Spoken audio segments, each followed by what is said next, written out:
Welcome to the 10-Minute Life Lesson Podcast. I'm Jay Cleveland Payne. When this timer hits 9 minutes and 55 seconds in this recording, you'll have a fully developed life lesson that you can take with you and begin immediately implementing. The podcast falls under the umbrella of my greater personal development efforts, all under the Your Better You brand. For information on accountability coaching or to gain access to tools, tricks, or life hacks, visit yourbetteryouinfo. Thank you for joining me on the journey today. Now, here is this week's life lesson. I often describe my mentors in personal coaching. My first mentors, the people who got me into this and taught me what I was going to do, were two life coaches that I stumbled upon a little over a decade ago who were charging people for their podcasts or charging people for going deeper, extra podcasts, extra coaching. And when I saw that they were doing that and I was actually paying money for that service and seeing what I was getting, realized this was something I could easily do, something that I could do, I could replicate and do on my own. One of those coaches had a concept that is something that turned into a kind of a flipped on its head thing that I use to this day. So it's not the exact thing he uses by many means, but essentially he branded, and I say branded because I also learned that you also have to sort of brand your own little clicky thing to make yourself distinguish yourself from other coaches. He branded the concept of the perfect day. Now, yes, I know no one can brand a perfect day, but he did a pretty good job in the early part of the coaching world where there weren't so many people doing so many things and so many famous people regurgitating their own stuff to put out this program, put out this plan, put out this way to create your perfect day. And it was, for the most part, a simple aspect of going through from the moment you wake up to the moment you go to bed, going through every step of the day, everything you would go through if it were your perfect day.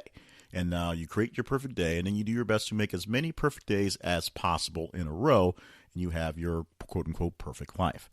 But there are problems with trying to live up to something that you're dubbing your perfect day, your absolute best day in the world, is that everything in that day has to go perfectly. There can't be anything that is ajar to make things not work, or it's not a perfect day. It's probably much easier to replicate, but not the perfect day you're really shooting for. And one of the things that I basically use to shoot this down, at least for myself personally, is the fact that the perfect day starts and ends, but there's usually some sort of pre-game, some sort of setup you have to do to get your day started, that if you don't do that, then you can't have a perfect day. If your perfect day starts with you having a full tank of gas, you don't have to worry about anything, and you don't go to the gas station and stand in line and deal with all that stress in the evening to not have a perfect day, then you can't have a perfect day every day. Perfect day starts with you planning ahead and getting gas the day ahead. And, of course, doing laundry so you have clothes ready to wear and planning out the things that you need to go on to. Make sure you have cash on hand so you don't have to go stop by an ATM and deal with all the hassle. All those things that happen in an actual day, piece by piece, that actually get in the way from your day being perfect or near perfect. With that in mind, it's still easy to plot out your perfect day and still easier to live out a great day based on all the perfect things you list out there, because what you do is you see what the outcome is, and then you have to figure out how to get to the outcome. You see what you get at the back end, and then when you think about that, you think about all the things that happen in between to make those things happen. So you will easily plan ahead for the things you want good to happen, and you'll be more amenable to doing those things if some of them are really hard, because you know that in the end, you get the perfect outcome. You get the perfect moment, not so much a perfect day. All of that back and forth is just to make sure you understand that it's not that there is no such thing as a perfect day, but you're not going to have 2 or 3 or 4 perfect days in a row. There are great days. There's not so great days. There's days where you win. There's days when you just barely not lose.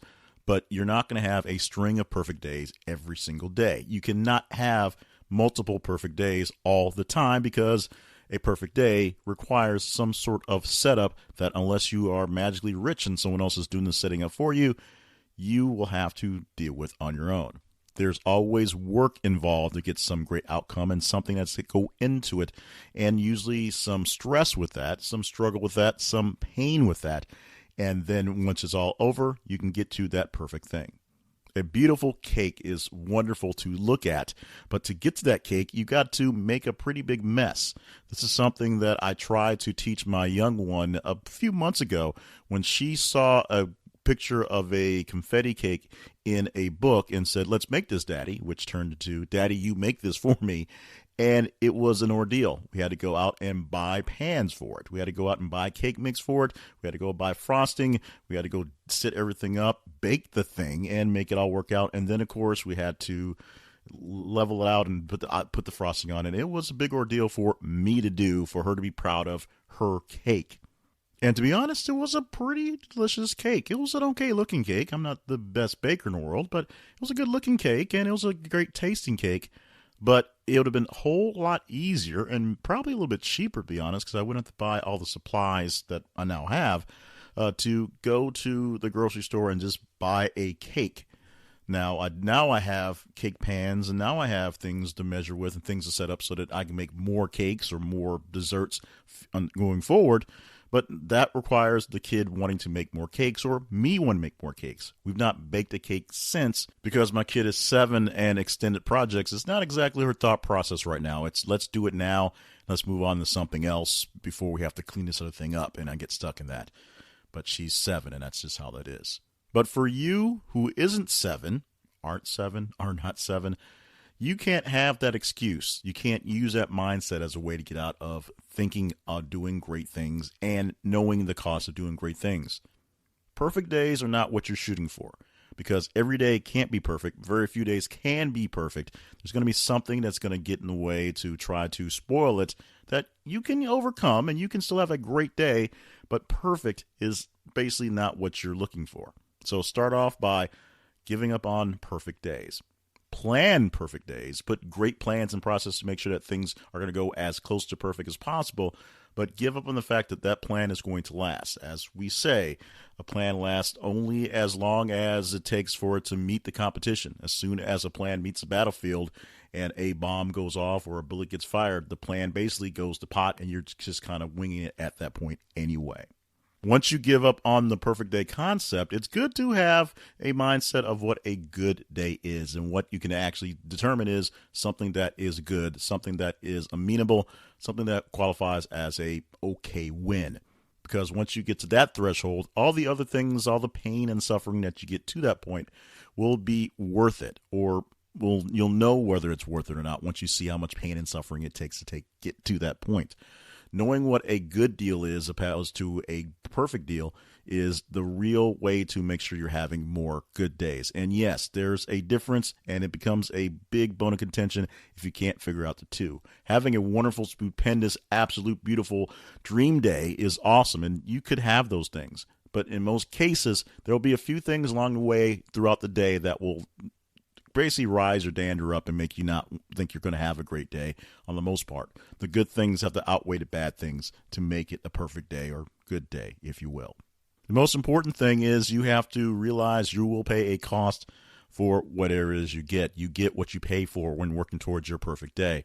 Because if you wake up in the morning and eat junk food and you have a stomachache at the end of the day, you paid for the junk food. The junk food may have been delicious in the moment, but it made you feel bad later on in the evening. So what you put in is going to directly affect what you put out. You may not enjoy having the very healthy breakfast in the morning, but you probably might enjoy the energy and the stamina you'll have when you have a long pickup game in the afternoon, being able to keep up with that. What you are going to get from the end of it really has a lot to do with what you start off at the beginning. And that, of course, really starts off with the expectations. Don't shoot for a perfect day. Perfect is not what you need. You need a pretty good day. You need an okay day. You need a day that you can say you actually won. Figure out what a win is for your day. Figure out how much work it takes to get to that win. Try to overdo it, of course, but figure out how much work gets to the win and not to get to something that's going to be outstandingly stupendously perfect, and live with what comes out there. And sometimes you may just have to suck it up and deal with the day as it was and just take the fact that you survived the day as a good day, because some days you just survive. Unfortunately, that's how life goes on. You don't need perfect days, so don't try for perfect days. Go for a good day and enjoy the day that you have regardless.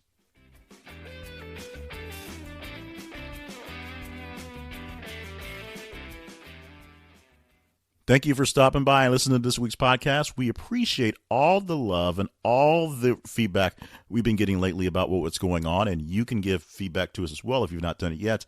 Send emails for this show, and actually for the other show, send emails to yourbetteryouinfo@gmail.com, and you can send information or send us feedback for the 10-minute life lesson and for Steps to Your Better You. Now, if the 10-minute life lesson, give you that life lesson right before the music chime, 10 minutes hit there, and you can use that one right away. If that's too much time for you, 90 seconds has to work out for you much better. So Steps to Your Better You, also homed at the website for this podcast, gives you a 90-second from top to tail podcast that gives you a lesson you can get to work immediately. Or extra quick, speedy, immediately, since it's only 90 seconds. Find out more information about Steps to Your Better You and the podcast that this is, 10-Minute Life Lesson Podcast, at yourbetteryouinfo, which you can also find articles on personal development and links to find out how we can connect so we can get some things to help you be a better you, whether it's one-on-one coaching or just simply joining a group, or you just need some of our worksheets to work through some issues. All that is there at the website, yourbetteryou.info. As we said, email us at yourbetteryouinfo@gmail.com. Email me directly at jclevelandpayne@gmail.com. And, of course, check out my main website, jclevelandpayne.net. Subscribe to this podcast so that you can get your fix on 10-minute life lessons every single week. And make sure you share the podcast and share the website as well with other like-minded people looking to improve themselves. We want more people joining together to be one of us. Not quite a perfect group. We are all imperfect, but as close to good as possible so we can help each other along the way. In the meantime, thank you so much for being with us for this podcast and listening all the way through. I appreciate that. Join us next week, another great lesson, and you'll get it in 10 minutes. In 10 minutes, you can put it to work. So you're already past your time. So stop dreaming of perfect days and get ready to work on your pretty good days and work for another pretty good day coming up next week when we produce another great podcast from the 10-Minute Life Lesson Podcast, brought to you by yourbetteryou.info.